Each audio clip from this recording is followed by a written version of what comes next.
బలవంతంగా చలాన్లు వసూలు చేయొద్దు, వాహన తాళాలు లాక్కోవద్దు, సీజ్ చేయొద్దు, చట్టబద్ధమైన నోటీసులు పంపకుండా ఏ వాహనదారుడిని ఇబ్బంది పెట్టొద్దు, పోలీసులు వ్యక్తిగత ఫోన్లతో ఫోటోలు తీయడం సరికాదు.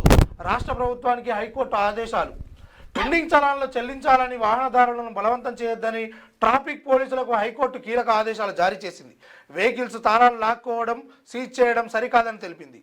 స్వచ్ఛందంగా చెల్లిస్తేనే చలాన్లు వసూలు చేయాలని, లేకపోతే నోటీసులు ఇవ్వాలని పేర్కొంది.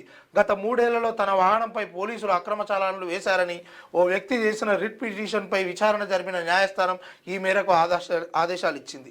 అయితే వాస్తవానికి చెప్పాలంటే పోలీసు వాళ్ళు దేనితోటి కొడుతుర్రో, ఒక ఆయన సందులుండి కొడతాడు, ఒక ఆయన ఏనో దాచుకొని కొడతాడు, పొదల మధ్యలో దాక్కొని కొట్టే పరిస్థితి ఉన్నది.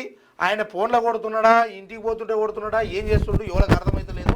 చాలాన్లు మాత్రము విపరీత స్థాయిలో రోడ్లు గుంతలమయం ఉన్నా సంబంధం లేదు, లేకపోతే వాళ్లకు మాత్రం ఎలాంటి రూల్స్ వర్తించాయి. కానీ వాహనదారులను మాత్రము ఈ పరిస్థితి కూడా ఏంటంటే ఈ అధిక చలాన్లు వేసి ఈ ప్రజలను, వాహనదారులను ఇబ్బంది పెట్టే కార్యక్రమమే తప్పితే ఈ ప్రజల పన్నులతోటి నడుస్తున్నటువంటి ఈ ప్రభుత్వము వాహనదారుల నుంచి ఆల్రెడీ వాళ్ళు దీనికి ఏమంటారు, అకౌంట్ లింక్ చేస్తామని ఇంకేదో కార్యక్రమం తీసుకొస్తా ఉన్నారు. నిజంగా మీకు చిత్తశుద్ధి ఉంటే మిగతా కార్యక్రమాలమైన దృష్టి పెట్టాలి.